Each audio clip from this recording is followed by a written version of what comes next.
How can we grow spiritually? Marami na tayong alam dyan, dagdagan lang natin ang konting mga perspective at nang sa ganon, lalo na makilala natin ang Diyos. Tulad ng marami mga anak, na lubos nyo lang nakilala ang inyong magulang at nadagdagan ang inyong appreciation. Nung naging magulang na rin kayo, dahil nag-mature kayo, marami po na dapat malaman at ma-appreciate tungkol sa Diyos na hindi natin naaabot kung hindi tayo nagmamature. Kaya kailangan ng spiritual maturity. How to grow spiritually? First and foremost, we've got to understand and master the basics. Kailangan lubos nating nauunawa, alam ang pasikot-sikot ng mga fundamental na mga katuruan ng mga pasimulang bagay. Kung sa pag-aaral ng musika ay nagsisimula ka sa do, re, mi, kung western music yan, at sa pagbabasa ay ABC, dapat din naman sa Bible, alam mo yung mga basic na katuruan. At sa mga nagkakamali, ano ang sabi ng Panginoon sa Mark 12:24? Jesus replied, "Are you not in error because you do not know the scriptures or the power of God?" Maraming nagkakamali sapagkat hindi nila alam ang scriptures, ang salita ng Diyos. At siyempre, pag sinabi ng Panginoong Jesus na scriptures, ang tinutukoy niya ay yung tinatawag nating Old Testament. Dahil nung nagsasalita ang Panginoon, siya naglalakad, nagtuturo, hindi pa naman nasusulat at hindi pa nakocompile yung tinatawag nating New Testament. So whenever Jesus makes a reference to scripture, He means Old Testament. That's why it is very important. He says, you are in error because you don't understand the scriptures. Kailangan alam natin yan. Hindi yan napalitan ng New Testament. Doon tumubo yung mga maraming katuruan ng New Testament at dapat ay sinusukat natin yung New Testament sa kaalaman natin doon sa Old. Sapagkat doon nakasalalay at doon nakapatong yon at hindi mo mauunawaan ang anumang bagay doon kung hindi yon nakasalalay, kung hindi ang pundasyon ay yung mismong Old Testament. It's important to know the basics of the law, the prophets, and the wisdom literature, poetry, and all that. How else do we grow spiritually? Pursue higher and deeper learning. Di ba't ang puno man, pagka siya ay lumalaki, tumataas ang sanga, pero lumalalim ang ugat? Hindi pwedeng taas ka lang ng taas ang sanga at hindi lalalim ang iyong ugat. Sa konting hangin, tumba ka. Hindi maaari siguro ganun kalalim ang ugat o nalampasan na ng lakas ng hangin yung lalim ng ugat niya. Pero yung mga tunay na malalalim at matitibay ang kapit, yun ay nakatayo pa rin. Yun ang mga nakikita yung survivor. Kaya mahalaga sa ating buhay na espiritual, lumalalim at tumataas ang pagkaunawa. Lumalalim sa salita ng Diyos sa parang lupa na kinakapitan ng ating ugat at kinukuhanan ng mga katuruan at mga nutrients. At lumalaki naman ang application, ang mga naaabot ng application sa pamamagitan ng ating mga dahon. Mahalaga yan. So pursue higher and deeper learning. And in Hebrews 6:1-2, napakalinaw ng sabi diyan, therefore, let us leave the elementary teachings about Christ and go on to maturity. In fact, kung bubuin nyo yung mga kasunod na mga verses nito, sinasabi, let us leave the elementary teachings about baptisms, about the laying on of hands, about being raised from the dead, and about future judgment. Yan ay mga basic things. Dapat lumalampas ka dyan at may iba pa't napakarami pang ibang dapat pag-aralan sa buhay. But how do you leave the elementary teachings? That means leaving your comfort zone. Paano ka tataas kung ikaw ay afraid of heights? Paano ka susuot sa lupa kung ikaw may claustrophobia? Paano iiwan ang mga dati na nasa ulot na kabisa at komportable na tayong mga turo kung ayaw natin na mahirapan ang ating isip, ang ating loob? Because whenever you leave something, you leave a comfort zone. Sanay ka na ron, ayaw mo nang iwan yon. Kaya maraming mga tao na nasanay sa ganitong turo, ayaw nang maiba yon, ayaw nang ma-challenge yon, ayaw nang madagdagan pa dahil sabi nila, ay, komportable na ako, ayoko nang magulo pa. Sapagkat sa bawat pagbabago ng isip, sa bawat paglago ng isip, ay dumadaan muna sa isang panandaliang kaguluhan. Kasi meron ka ng tahimik ka ng pinaniniwala at niyaya ka, pagkatapos lalaki ka mula doon, merong transition period, aalis ka mula sa dati at lilipat ka doon sa bagong level, mahirap yon. Para rin na ikaw ay sanay ka na sa isang maliit na bahay, lilipat ka sa malaki, kung tamad ka, ayaw mo nang lumipat dahil buhatan na naman, balutan, hirap yan. Parang nasanay ka na sa ganitong recipe, may nagtuturo sa iyo ng iba, ayaw mo na akong guluhin, tama na ako dito. Ito yung mga isip na hindi lalago. At maging sa mga bagay pong espiritual at relihiyosong mga bagay, merong nalalaman mo dahil milk pa lang ang ipinakain sa iyo, pero darating ang panahon that you will have to eat meat, and you will have to not really live what you learned, but to appreciate another form and another manifestation of that truth. Naiiba yung level. That means leaving your knowledge, your understanding, your perception, and sometimes even your beliefs for another level and degree of revelation that can come from the same God. So if your knowledge or understanding or perception or belief has been constant, it has been the same, walang nadagdag, walang naiba, sa mahabang panahon, isa lang pong ibig sabihin nun, mga kapatid, wala kayong growth. Parang meron kang sapatos, para hindi ka na bumili ng iba, ayaw mo na lang lumaki ang yung paa. Parang malaki ang yung baywang, pinag-exercise ka para lumiit, ang pinoproblema mo, paano yung mga pantalong ko? Hindi magpaparepair pa ako, di bibili pa akong bago. So ganito na lang. Laging merong kaunting hirap na kasama ng pagbabago. Pero ano sabi sa Biblia? We are being changed from glory to glory. So hindi tumitigil ang pagbabago. Kaya lagi tayo nag-a-adjust. Pag nakakarinig tayo ng mga bagong anggulo ng katuruan, hindi mo agad tinatanggihan. Sinasabi natin, ano kaya ang matututunan? Ipoproseso, ipapanalangin, hindi agad-agad ay tinatanggihan. Mahalaga that we are ready to change from glory to glory. Therefore, how to grow spiritually? Be open-minded. Kailangan bukas ang isip. Aba, may mga nagmamalaki pa. Aba, kami serado de candado. Niluno ko ang susi at tumalon ako sa dagat at sumisid ako doon, di mo na makukuha pa. Hindi pinagmamalaki, yung nakasarang isip. Sapagkat ang isip ay napakalaki ng mararating. Nakikita niyo po yung mga hindi naiisip ng mga previous generation? Pagsakay sa aeroplano, naisip ba na mga 50 years ago yung cellphone? Diba? Yung mga, hanggang ngayon, namamangha ako dyan sa fax. Bakit lumalabas dito sa papel dito, yung nado sa kabila? Kamangha-mangha. Laser technology. Pero ang mga tao, nakasara ang isip, ay ayaw na namin niyang mag-isip pa, ayaw na namin baguhin. Hindi tayo makakarating sa ganung uri ng kaalaman. At ganon din sa buhay espiritual. Marami pang anyo, marami pang hugis ang katotohanan tungkol sa Diyos, na karamihan ay hindi natin nakikita sapagkat nasanay na tayo sa mga leksyong pambata, na batang isip, batang mananampalataya. Marami pa. So do not box your mind in set hermeneutics and in set doctrine. Dapat ang ating doktrina, ang ating pananalig is as good as the latest revelation from God. Hindi nagbabago yung salita ng Diyos sa kaimprenta, pero ang pag-unawa dyan, ang paglalim na pag-unawa, patuloy ang nagbabago. Lugi, yung 50 taon na, 30, 20, 10 taong Kristiyano, yung pananalig niya noon at ngayon pareho pa rin. Ibig sabihin, walang nangyaring growth.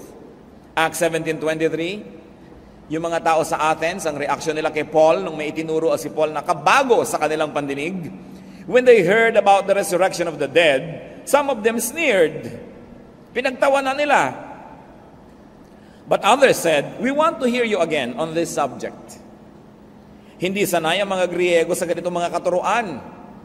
Bagamat napakarami na nilang alam sa kanilang kabihasnan. Kaya nung narinig nila si Paul, may mga nagtawa at hindi na bumalik, at may mga bumalik pat nag-aral pa. Yun ang nakinabang sa katuruan. So do not readily close your mind. Do not readily reject a new sounding idea. Walang bagong ideya mula nung nilikha ng Diyos ang sandaigdigan. Meron lang new sounding. Bago lang dahil hindi pa natin nakasalamuha at nakita, pero hindi ibig sabihin bagong ideya yon. Hindi rin po natin dapat ipagtanggol sobra ang katotohanan na akala mo maipagtatanggol mo yan sa pamamagitan ng pagsasara ng iyong mata at ng iyong tainga at baka maiba pa. Sapagkat ang tunay na katotohanan na nagmumula sa Diyos ay lalong magniningning habang ito ay sinisikap takpan ng mga kasinungalingan. We must never protect the truth because the truth has a way of protecting itself because the truth is eternal. We should be ready to be challenged. At kung hindi natin maipagtanggol ang ating pananalig, ibig sabihin nun ay napakababaw ng ating pangunawa. Kaya huwag mo na akong turuan, ayoko nang malito pa. Hindi yan progressive way to deal with spirituality. What is important, if you really like to grow, brothers and sisters, advertise your openness to potential teachers. Alam niyo po, maraming mga guro, sa aking kuro-kuro, na malayo na rin ang narating ng kanilang espiritu. Malayo na ang narating ng kanilang kaalaman tungkol sa Diyos. Subalit, nangangamba silang ituro ito sa mga tao dahil baka mapagkamalan silang naging kulto. Nangangamba sila na mapagkamalan na tumatalikod sa Diyos. So, hindi na lang nila itinuturo. Lalo pagat sila ay mga swelduhan na mga teacher, lalo pagat sila ay mga preachers na umaasa sa tulong at bigay, ang nangyayari tuloy, nawawalan sila ng tapang na magturo ng mga naaabot nilang mga kaalaman. So kung gusto ninyo na makinabang doon sa mga ipinakakaloob ng Diyos, sa mga tunay na malalayo ang mga nararating sa kanilang pagsasaliksik, you've got to advertise your openness. Kailangang ipahiwatig ninyo na handa kayong makinig, hindi kayo magre-react negatively at hindi kayo magagalit agad at hindi kayo magpaparatang at magbibigay ng sari-saring mga hatol sa Kanya para kayo maturuan. Dahil ang Panginoong mismo, Jesus, sinabi sa Matthew 7:6, do not throw your pearls to pigs. Bakit mo nga naman bibigyan ng perla sa mga baboy? Anong gagawin nila? Yayak-yakin nila yan at kung makita nilang hindi nila pakikinabangan dahil hindi nila makain, dahil pagkain lang naman ang interest nila, alangan namang magpulsera sila. Alangan naman silang maghikaw. At kung nakita nilang hindi nila papakinabangan ng sikmura nila yan, babalikan ka at buong bangis ka nilang sasalakayin. Sabi niya, do not throw your pearls before swine because they will trample upon it, turn back, and attack you. At yan po ang panganib na sinusuong ng mga marurunong pag nagtuturo sa mga mangmang. Sa kamangmangan ng mangmang, ang tingin niya sa hindi niya naiintindihan ay kabaliwan o kasamaan. At ang gagawin niya sa nagtuturo, mamasamain niya at kanyang lulusubin yung nagtuturo. So if you really want to be taught, put it across to possible and potential teachers that you have an open mind. That you are not swine. That you will not trample upon the pearl being given you and then attack the teacher. So be willing to get out of boxes. Be willing to develop and to shift beliefs and paradigms. Kailangan handa tayo na kumambyo. Alangan namang nagdadrive ka, pasok ka sa Primera, hindi ka na umalis doon hanggang makarating ka sa Tarlac. Kailangan magsisegunda ka, magtetersera ka, at kung may kwarta pa yan, kwarta. Kung umaakyat ka, magdudual ka pa. Kasi kumakambyo ang buhay, hindi pwedeng ganun ang ganun. At ganun din sa pananalig. Yun po mga simpleng maunawaan na pangyayari at mga halimbawa sa ating buhay ay susi para buksan ang mas mga masalimuot na mga usaping espiritual. So kung simple ang pagkambyo, nakikita mo agad, madaling makita, yan ay may katotohanan din sa spiritual world. Kumakambyo ka rin sa iyong spiritual life. Yung mga madaling makita, dapat yan ay pintulang para mapasok mo yung mahirap na makita. Therefore, it is important, if you're going to grow, that you do not be dogmatic. Pinagmamalaki pa ng iba, dogmatic kami. Anong mapapala ng dogmatic? Isinara mo na yung isip mo, sasalakayin mo ang hindi mo kakampi o sumasalungat sa'yo, mamasamain mo, didemonizin mo ang may ibang pananalig, so you're advertising the negative, and that is that you are not ready to learn. Nalulungkot po ako, sa totoo, pagka malayo ang mga nararating kong mga lugar, tapos may nakikita kong isang karatula ng isang kongregasyon. Dahil salamat, darating ng Biblia ang lugar na ito, pero yung dumapo sa kanila mga teacher, sobrang mga dogmatic. Habang matuturuan sila tungkol kay Jesus, ang dami rin kakambal na turo tungkol sa mga huwag tong gawin, hindi yan pwedeng gawin, hindi yan pwedeng isuot, hindi yan pwedeng kumipot ang utak at mundo ng dinapuan nila. Kaya kasiyahan ng nadarama ko, pag nakikita kong may mission pala doon yung grupo na yon, buti naman nakarating yung Biblia, pero kalungkutan din dahil ang gagawin nila sa mga bawat nila ma-convert, pakikitirin nila ang isip. Tayo lang ang tama, tayo lang ang totoo, lahat mali. So magiging self-righteous, magiging mga hambog at magiging separatists from the other members of the body of Christ. Kaya lungkot at saya, sa halip sanang puro saya na lang dahil salamat narating sila. But what is good about being dogmatic? Because dogmatism is also characterized by self-righteousness and judgmentalism. At pagka isang tao dogmatic, ibig sabihin, sobra ang pananalig niya sa kanyang pinananaligan at wala na siyang ibang ito-tolerate na iba pa, they destroy friendships. Kaya kung minsan magkaibigan kayo, nung pareho kayo hindi pa nagba-Bible, tapos napunta ka sa isang grupo, siya napunta sa dogmatic, mamaya hindi mo na yung kaibigan. Hindi ka na niyan papasyalan, hindi ka na niyan babatiin kasi naging dogmatic siya. Dahil ikaw ay compromiser, siya ay pure. Dahil ikaw ay mabuti at siya ay masama. So these dogmatic people not only destroys friendships, they also make enemies. At mahirap kaibigan ang ganito na believer, sapagkat ang kanilang pakikipagkaibigan ay may kondisyon. Habang agree ka sa kanilang doktrina, magkaibigan kayo, pero pag hindi na, kaaway ka na niya. Mahirap madapuan ng ganitong uri ng sakit, yung dogmatism. How else can you grow spiritually? Pagka ikay dogmatic, hindi ka na makikinig sa iba. Pagbabawalan ka makinig sa radyo, pagbabawalan kang manood ng TV, pagbabawalan kang umaten ng ganong fellowship, merong speaker sa luneta, hindi ka pwedeng umaten, hindi ka pwedeng makisali dahil kayo ay separatist. So, kikipot ka dahil siya na lang ang napapakinggan mo, wala na't yun na lang at yun. O asosasyon nila, mga 5 o 3 sila sa asosasyon. Sila na lang nang sila. At yun na lang nang yun ang katuruan, so ang mangyayari, liliit ang pananaw. How do you grow spiritually? Go with seekers. Go with thinkers. Because once more, the truth does not need protection. The truth is so powerful that it will always prevail. Luke 2:46-47, ano po ang ginawa ng batang si Jesus? After 3 days, they found him in the temple courts, sitting among the teachers, listening to them and asking them questions. Mga kapatid, wala na yatang hihigit pa na sobrang nagbibigay ng kasiyahan at bunga sa panahon na ginugugol mo na ang kausap mo yung mga marurunong. Yung higit na marunong sa'yo. Ay, napakasanap ko ang higit na marunong sa'yo ang kayong kausap. Tapos you learn how to listen, katulad ng ginawa ng Panginoon. Listening to them. Asking them questions. Kasi pag ikaw ang nagtatanong at nakikinig, pag nag-uwian kayo, ikaw ang may uwi. Uwi-uwi mo yung sagot, uwi-uwi mo yung nadinig mo. Eh yung nagbigay, yung sumagot, yung nagtalumpati, walang uwi yung kundi malat na lalamunan. Walang nadagdag sa kanya, wala siyang napala. So dapat marunong tayong makinig at marunong tayong magtanong. Hindi yung tanong na nang challenge, hindi yung tanong na gustong gipitin mo lamang yung tinatanong mo, kundi tanong na talagang naghahanap ng kasagutan. At alam mo yung tunay na naghahanap, pag sinasagot mo na, tahimik siya. Hindi nag-iisip na naman ng ibang tanong, at hindi ka patapos, nagtatanong uli, ibig sabihin, nagpapasikat lang yon, nanggugulo lang yon. So nakikinig ang Panginoon doon sa mga senior, yung mga matatandang mga scribes and teachers. At sa verse 47, everyone who heard him was amazed at his understanding and his answers. So natatanong din siya at nakikipagsagutan naman siya, give and take. Isa yan sa pinakamagagandang investment sa buhay, mga kapatid.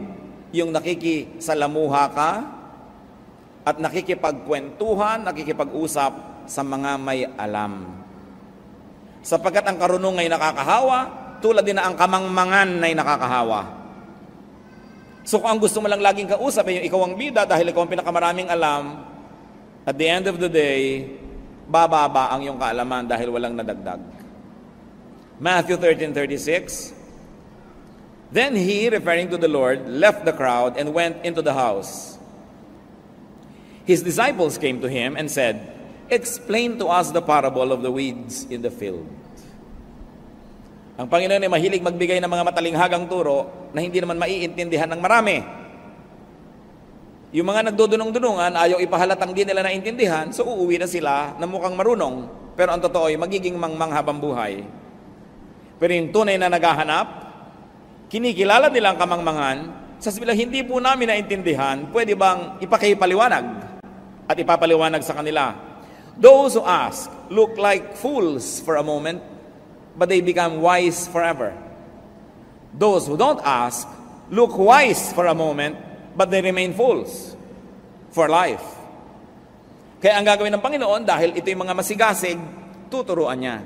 Sapagkat sa pamimili niya at pagsasala ng mga pagbibigyan niya ng mga mahahalagang katuruan, kumisay nagbibigay siya ng mga talinghaga at tas aalis siya sapagkat yun lang mapagpakumbaba ang susunod-sunod at bubuntot-buntot at magtatanong, ano pong kahulugan?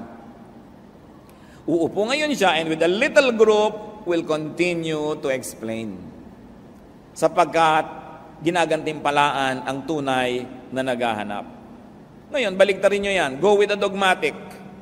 Go with the opinionated and the self-righteous, the self-congratulating and self-promoting religious people. What will happen is the reverse.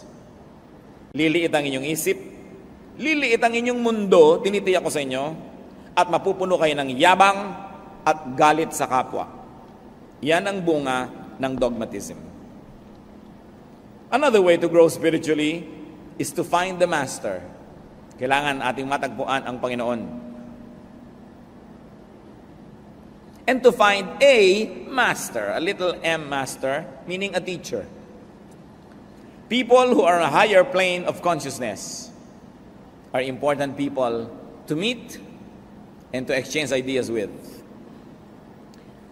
Nakita niyo po na ang Panginoong Hesus ay nagtuturo sa bahay ng magkapatid na Mary at Martha? Luke 10:39. Mary sat at the Lord's feet, listening to what He said. Hindi madali para sa isang babaeng tulad ni Maria na maupo sa paanan ni Jesus. Sapagkat noong panahon na yon, sa panahon nila, pag may nagtuturo, mga lalaki lang ang makikinig. At lalo't lalaki yung nagtuturo, mga lalaki ang karamihan ng nakaumpok doon, ang babae, talsik, punta sa kusina, gumawa ng turon. At iyon ang ginawa ni Martha. Yung tama, yung dapat, yung usual, nung magtuturuan na, pumunta na siya sa kusina. At sapagkat hindi niya maunawa kung bakit ang kanyang kapatid ay nanatili kasama ang mga lalaki, magiging disciple din ba ito? Matuturuan ito? Sabi niya, Lord, hindi ba kayo nababagabag na yung babaeng yan nandyan? Sabihin niyo, sumama sa kusina, where we belong. At ano sinabi ng Panginoon? She has chosen the better portion, it will not be taken from her. Ibig sabihin, minabuti ng Panginoon ang babaeng ito, lumalabas sa kanyang usual role, lumalabas siya doon sa box ng dapat kalagyan, ayon sa kaugalian, sapagkat yun lang ang magpapalaya sa kanyang isip upang lumawak ito at lumaki. So, while Mary was learning at the feet of Jesus, Martha was in the kitchen, literally and probably spiritually. Hindi natin minamasama na mahilig siyang maglingkod, pero sayang yung pagkakataon kasi hindi naman laging nandiyan si Jesus para magturo. Naglabas ka na lang sana ng bukayo o skyflakes. Huwag ka nang maghanda ng kung ano-ano pa at intindihin mo yung pag-aaral. Pero yan, minabuti ng Panginoon. You have to get out of the box, whatever that box is, if you really like to learn. Maybe your box is your schedule, maybe your box is finances, maybe it is household chores or whatever is keeping you, you've got to get out of it if you really like to learn. John 6:68, Simon Peter answered him, Lord, to whom shall we go? You have the words of eternal life. So kanino ka pa nga naman pupunta? You have to find the master. Or the little M masters who have become teachers also. Acts 2:37. When the people heard this, they were cut to the heart and said to Peter and the other apostles, Brothers, what shall we do? Nakita niyo po, kinilala nila si Peter na isang mangmang na manging isda. Walang theological education, hindi nagpunta sa Bible school. Tinanong siya ng mga tao, ano pong dapat namin gawin? Ibig sabihin now, they were finding a master, a letter M, a small m. Mga tao na higit sa kapwa-tao ang alam. Hinahanap din natin sila, tinatanong at pinakikinggan. At mahalaga yung sabi sa Matthew 7:20, by their fruit you will recognize them. Bago naman kayo mag-recognize sa sumunod na sumunod, tingnan nyo muna kung may fruit. At ang pinakamabisang fruit na dapat makita sa isang mangangaral, hindi yung galing magsalita, hindi rin yung personal na buhay niya, bagamat importante yun. Ang tunay na fruit, anong nangyayari sa inyong puso pag natuturuan niya kayo. Yun ang fruit, na walang ibang magsasabi sa inyo kung tama ang fruit o hindi. Do we get comforted when we need comfort? And do we get bothered when we have to be bothered? Yun ang talagang godly teacher. Because the Word of God must comfort the afflicted and afflict the comfortable. So anong bunga sa inyong buhay ng katuruan at ng pagtuturo? Doon nyo ngayon malalaman kung tunay nga ba na isinugo sa inyo ng Diyos ang isang mangangaral. Hindi sa talumpati, hindi sa husay, hindi sa itsura. Bagamat nakakatulong yon.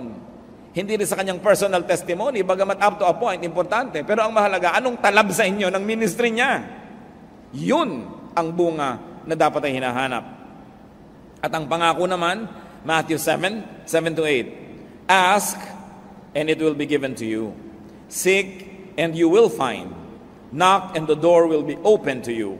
For everyone who asks, receives. He who seeks, finds. To him who knocks, the door will be opened. Meron akong gustong itanong sa inyo, mga kapatid. Siguradong napakarami nyo nang naidasal sa Diyos. Nahiling, nahingi.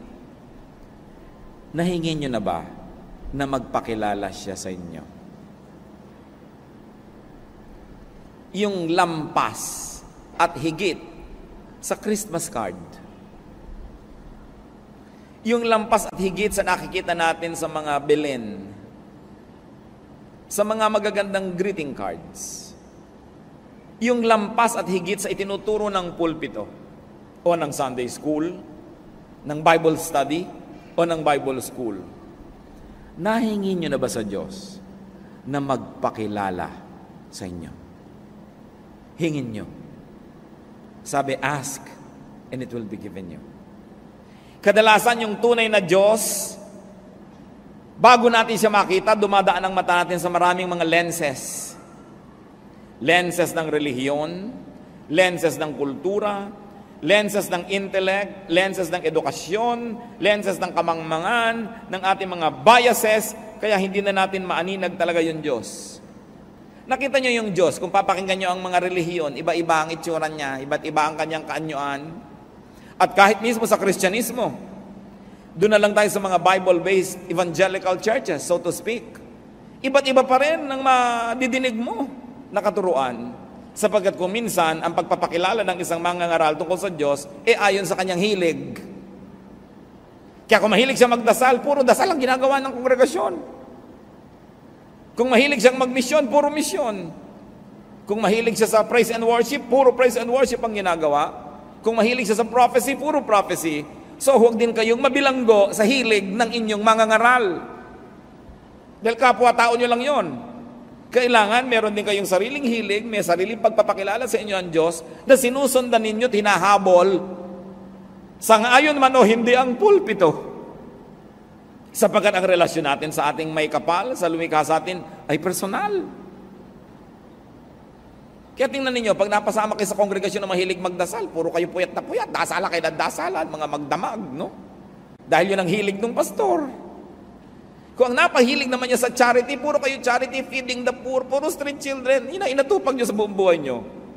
Hindi masama yon. Ang sinasabi ko lang, huwag kayong pakulong sa hilig ng inyong mga leaders.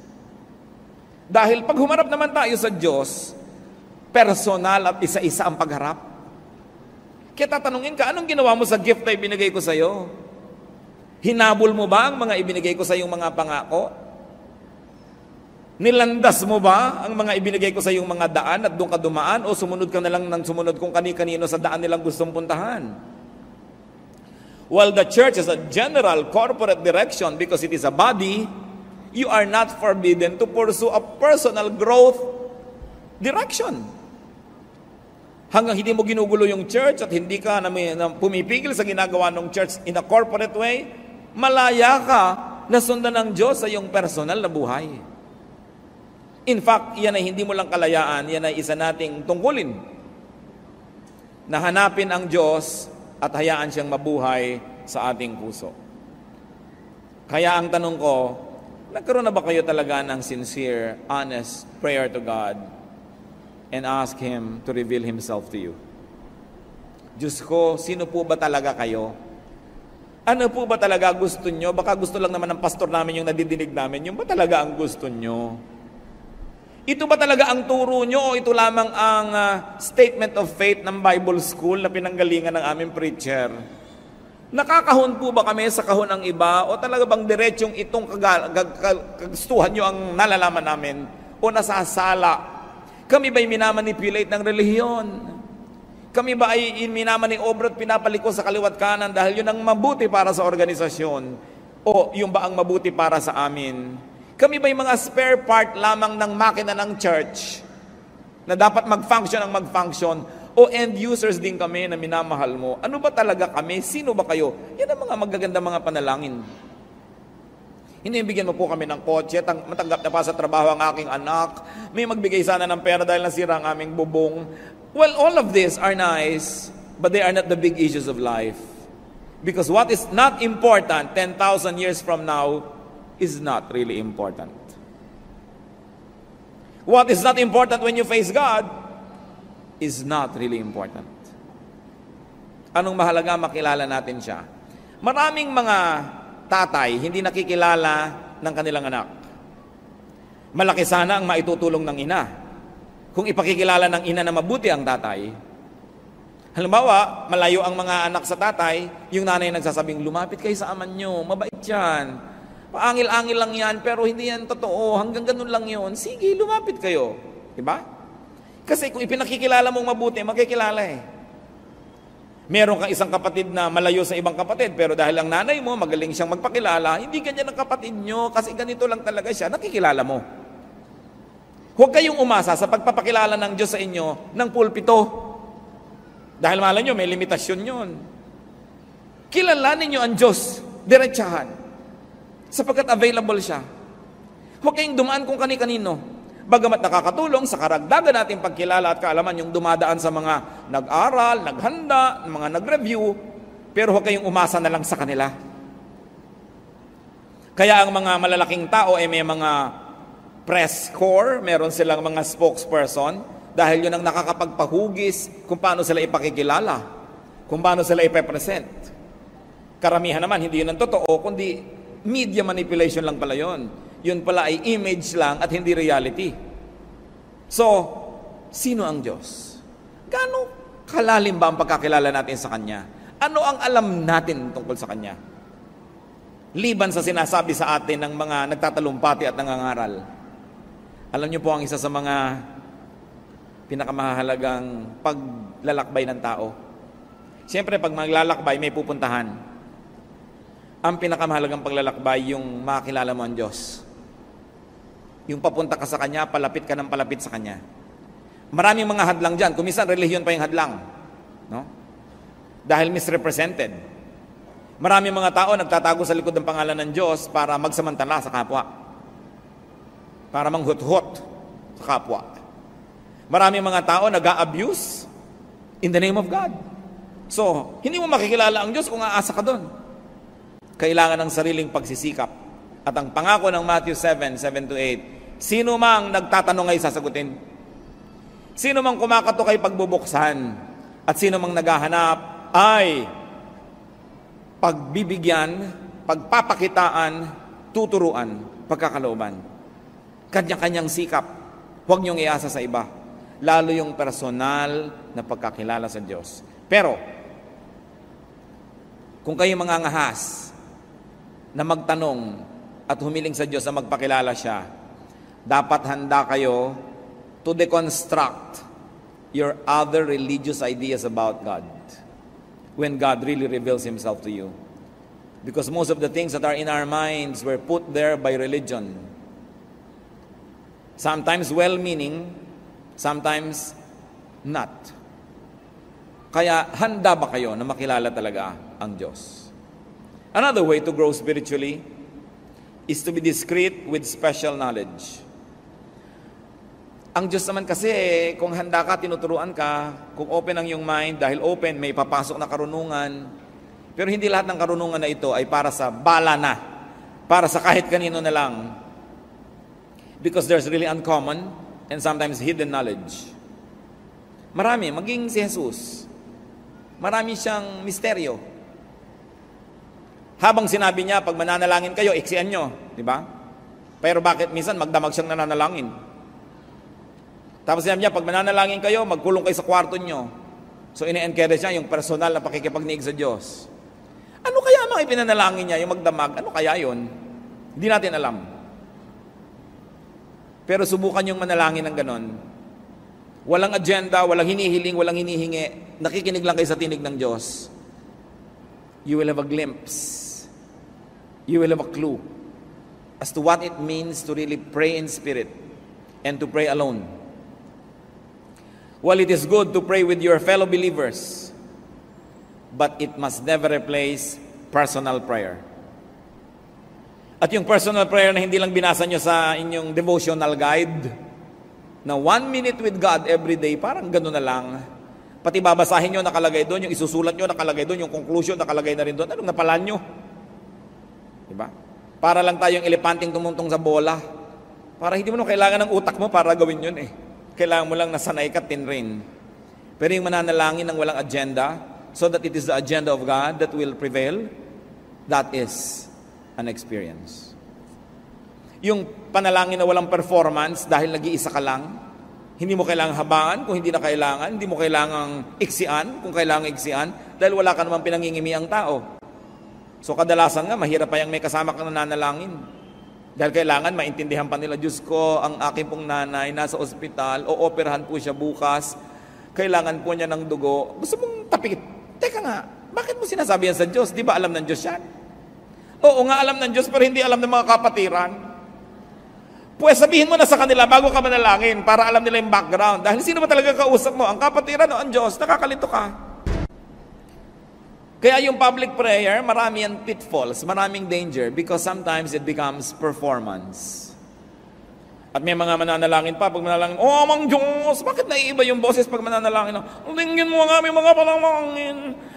Bakit drama itong nagdadasal na ito? Hindi naman talaga ganun magdasal. So, arte. So, kung gusto niyo maging totoong-totoo, mga kapatid, manalangin kayo mag-isa. Sapagkat yung totoong-totoo sa atin, ang nakalulugod sa Diyos. Develop a very personal prayer life and be discreet if you have special knowledge. Kung may ipinahihiwatig sa inyo ang Diyos, huwag nyo lagi na lamang ipinapabalabalandra sa buong mundo para na lang masabi kayong special. Kasi sabi nga niya, do not give to dogs what is holy. May mga bagay na hindi inuungkat. Kahit sa pamilya natin, yung ginawa ng isang member, hindi naman natin laging inuungkat sa iba. Some things are too sacred to mention. And our relationship with God has a lot of sacred elements. Sabi sa Matthew 7:6, do not give dogs what is sacred. Pagka meron kayong bagong kaalaman, isang bagong ideya, isang bagong pananaw, hindi nyo agad-agad yan na ina-advertise, hindi nyo agad-agad na pinalapalulun sa iba. Kasi hindi sila handa. It takes a spiritual preparedness for spiritual things. Therefore, do not quarrel about doctrines. Wala pang nagdebate tungkol sa doktrina ang nagkasundo. Wala pang nagdebate at nag-away tungkol sa mga katuruan ang may isang, ay oo nga, tama ka sister, mali ako. Wala pa nagganon. Kasi yung may debate, ang gusto ng magkabilang panig ay manalo. Therefore, kahit may punto ka at masarap paniwalaan, i-ignore nila yon dahil pag naniwala sila sa iyo, panalo ka. So, walang nararating ang quarrels. Kung may pananalig kayo at hindi ganun ang pananalig ng inyong kapwa, manahimik kayo. Sapagkat kahit anong pagpilit mo, tatanggihan din niya yan dahil gusto kanya i-convert tulad ng gusto mo siya i-convert. Walang mararating. Sapagkat kung gusto nang ipagkaloob sa kanya ng Diyos ang ipinagkaloob sa iyo, mahirap ba sa Diyos na gawin yun? Kailangan ba ng Diyos ng iyong tulong para gawin yun? Sapagkat kung sa iyo'y lumaglag ang kaalaman, dumating ang enlightenment, bakit hindi ibigay din sa Kanya? So habang hindi dumadating sa Kanya, manahimik ka. Dahil kahit anong gawitin mong lengguwahe at pilit, hindi niya madedecode ang iyong message dahil nasa iba siyang level of consciousness. Parang AM at FM radio station na nag-uusap, hindi pwede magkaiba ang frequency. So, knowledge about spiritual things is also indicative of spiritual condition. And unless that spiritual condition is met, no amount of knowledgeable explanation will help. 1 Timothy 1, 3-4, as I urged you when I went into Macedonia, stay there in Ephesus so that you may command certain men not to teach false doctrines any longer, nor to devote themselves to myths and endless genealogies. These promote controversies rather than God's work, which is by faith. Kahit sa isa pong kongregasyon, isang church, kuminsan iba-iba pananaw ng mga tao about the same thing. Iba ang pananaw mo tungkol sa Lord's Supper, iba ang pananaw mo tungkol sa baptism, iba ang pananaw mo tungkol dito, iba. Kung may 10 tao, siguro 10 o 8 pananaw yan. Kaya may leader. Ano ba ibig sabihin ng leader? I am going there, those who like to go there, follow me. And if you agree with your leader, mga 70 to 80%, manahimik ka na doon sa 80 at huwag mo nang guluhin ang mundo doon sa 20 na hindi ka sangayon. Kasi kapwa mo, meron ding 20 hindi sangayon, may 15 na hindi sangayon, so guguluhin nyo ang buo yung kongregasyon.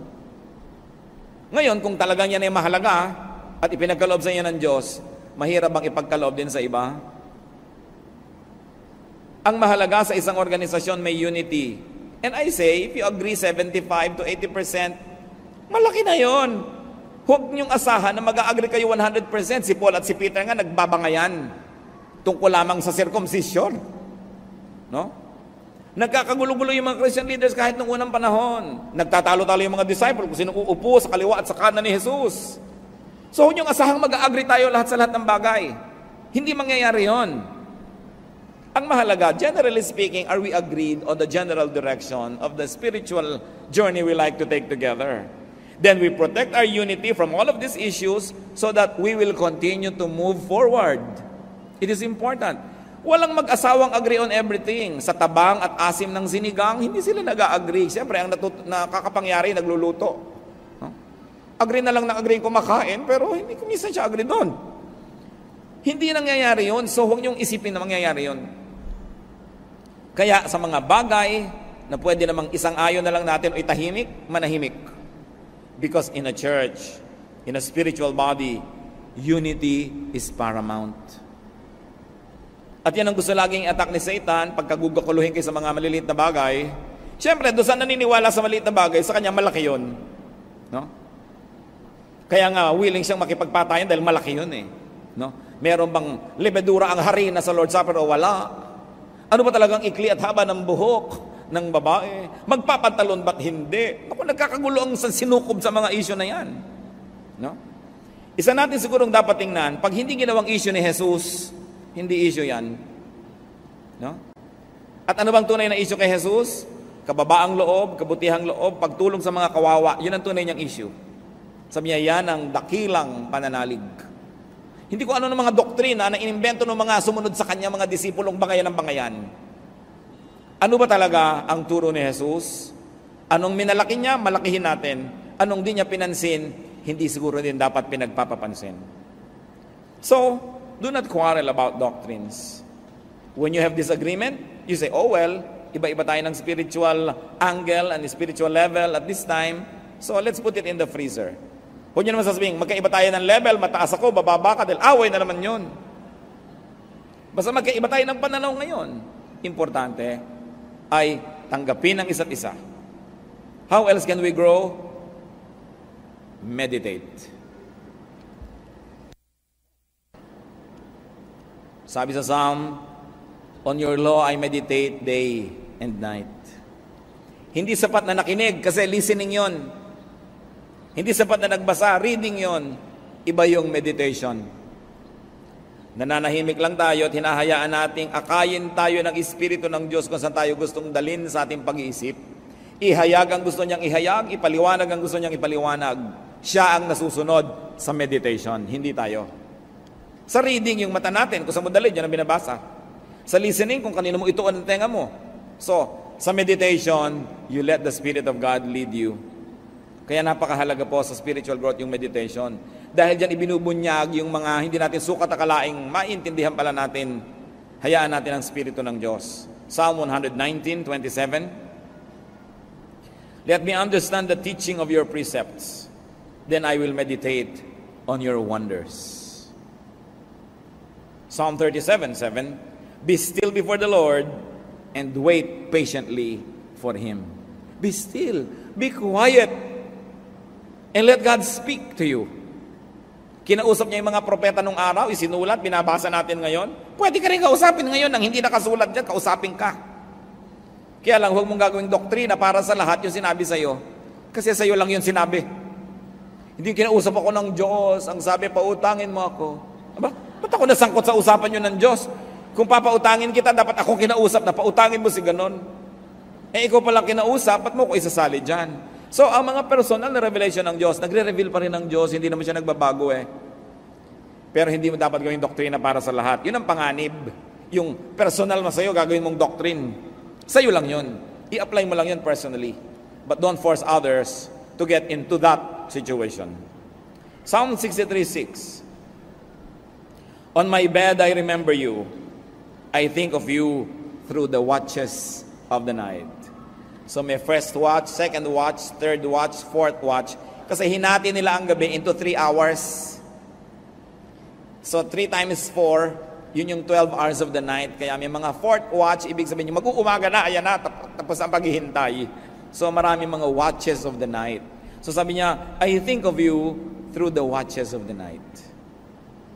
Yung talagang iniisip mo ang Diyos, nakikipagniig ka sa Kanya, wala nang hihigit pa na purong-purong kasiyahan kaysa sa pakikipagniig sa Diyos. At yun ang dapat nating hindi nababaliwala. It's different to attend church, it's different to go to a Bible study, it's different to praise and worship, and it's different to meditate. Kasama dapat yan sa ating buhay spiritual. And finally, among the few that we like to talk about today and how to grow spiritually, live out new knowledge. Ipamuhay ang nalalaman. Incarnate new understanding. Because it is in the mind, it must find its realization in the physical world. So you have to do what you know. You are what you know. What you know must become what you are. Operationalize new realizations. Meron ka palang nauntindihan, naunawaan, paano mo gagawing totoo ito sa iyong buhay? Practice spirituality. Because then and only then can it be shared with others, not through the mind, but through your practice and example. James 1:22, do not merely listen to the word and so deceive yourselves. Do what it says. And when you operationalize your understanding, this will open new doors for more understanding and more enlightenment. Pag yung naabot ng ating isip, ipinamuhay natin, humahanda tayong umabot sa iba pa na mas mataas. Sapagkat kung may naiisip ka, hindi mo naman sinusunod at ginagawa, hanggang doon ka na lang. Pag ginawa mo yon, tsaka ka tumaas para maabot mo uli ang ibang isipin. At pag ginawa mo na naman yon, tataas ka ng tataas. And that is how you change from glory to glory. Many of us do not grow spiritually because we do not practice what we know. Alam natin, pero hindi natin ginagawa. Alam mong dapat ka magpakumbaba, hindi mo naman ginagawa. Alam mong dapat ka makipagkasundo sa nakikipagkagalit sa'yo, hindi mo naman ginagawa. So hindi ka nalalampas sa alam na yon. Kasi pag yung alam mo, ginawa mo, tataas ang iyong kalagayan. May iba ka pang malalaman uli, na pag ginawa mo, tataas uli ang iyong kalagayan. Sa pagsunod sa kaalaman, dun tumataas ang ating level ng spirituality. It is in obedience. That's why the Bible places a lot of premium on obedience. Not on what you know, but on what you do with your daily life. At totoo naman, marami tayong mga alam, hindi naman natin ginagawa. Pag hindi mo ginawa yon, walang bago kang malalaman. Gawin mo muna yon para may bago kang malaman. At pag sinunod mo na naman yon, may bago ka uling malalaman because life is about changing from glory to glory. So do not strive for just religious knowledge. Do not strive for just doctrinal mastery. Strive for spiritual growth. Which means godliness. Which means God-likeness. Ang tunay na paglagong espiritual ay ang pagbabalik sa wangis ng Diyos na nasira dahil sa kasalanan. Ang tunay na espiritual na tao ay hindi nakukuha sa dami ng alam at sa galing makipagtalo. Ito'y kababanaagan siya ng wangis ng Diyos. True spirituality is not about religious knowledge. It is about being more and more like the essence of God. Because our spirituality is supposed to transport us back to the image that was lost in the Garden of Eden. Therefore, true spiritual growth is to become more and more like God. Kaya hindi pwede ang mga mahilig makipagtalo at makipag-away dahil hindi trabaho ng Diyos yung ganyang mga bagay. 2 Corinthians 3:18, and we are being transformed into His likeness with ever-increasing glory, which comes from the Lord, who is the Spirit. Transformation is what is important, not information, not knowledge. Transformation. Being what you know. Doing what you preach. Being the truth, not just knowing the truth. Incarnating an idea into real life, into physical life. And of course, this growth leads to love and to loving kindness. And it grows to peace and serenity. Ano ang ending ng spiritual growth? Godlikeness, love, peace, serenity. Kung hindi tayo doon nagwawakas, ibig sabihin hindi tayo nag-grow spiritually. Maybe we only become better informed, more knowledgeable, but not really more spiritual. Ang wakas niyan, peace. Hindi ka nabubuhay sa takot, hindi ka nananakot, hindi ka nakikipagbangayan, payapa ang iyong loob. Meanwhile, misguided religious knowledge usually leads to confusion, to power play, to self-righteousness, and to trouble. Sabi sa 1 Corinthians 1:12, what I mean is this: one of you says, I follow Paul, another, I follow Apollos, another, I follow Cephas, still another, I follow Christ. Sabi, hindi yan ang tunay na spiritual journey. Competition ang tawag dyan. 1 Corinthians 3:4, for one says, when one says, I follow Paul, and another, I follow Apollos, are you not mere men? Unawain natin ito. Pag hiwa-hiwalay kayo watak-watak at nagko-kompetisyon, di ba tao lang kayo? So ano palang ina-expect sa atin? Lumampas sa pagiging tao lamang. Bumalik sa wangis ng Diyos. Mahigitan ang pagiging tao lamang. Transcend being just mere men or women. Grow beyond religious issues. Fly above the clouds. Grow. And for this to happen, you have to be ready for different perspectives, for metamorphosis. But it will end in peace. Kasi ganun lang yun. Merong kang thesis, merong antithesis, nagbabangayan, pero sandali lang yun, then magkakaroon kang synthesis. You will have wholeness, and you will have peace. How much do we know God? How spiritual are we? Hindi tinatanong how religious. How spiritual? How much do we reflect God in our being? Aming Diyos, salamat sa mga paalala nyo. Salamat po na maaari kaming magbulay-bulay at ilagay ang aming sarili sa isang lugar na maaari kami magsukat kahit paano. At nang malaman namin kung kami ay espiritual o relihiyoso lamang. Ituro nyo sa amin, Panginoon, ang mga dapat namin gawin. Gustong-gusto namin kayong makilala. Turuan nyo kami maging bukas ang isip.